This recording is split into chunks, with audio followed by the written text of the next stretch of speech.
ऐका रे माझ्या बाळांनो, ही शिकवण मनात ठेवा आणि आयुष्यभर पाळा. यातूनच खरा आनंद आणि शांती मिळते.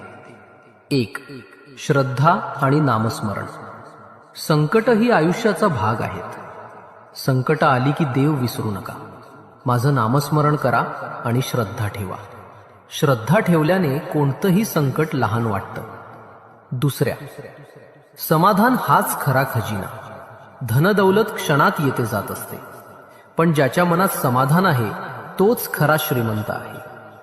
समाधान हीच खरी संपत्ती आहे. 3. भक्ती मनातली असते. फक्त मंदिरात जाणं म्हणजे भक्ती नाही. भक्ती म्हणजे प्रत्येक क्षणी देवाची आठवण ठेवणं. हीच भक्ती मन शुद्ध करते आणि जीवन सुंदर करते. 4. राग मनाला जाळतो. राग दुसऱ्याला नाही, तुलाच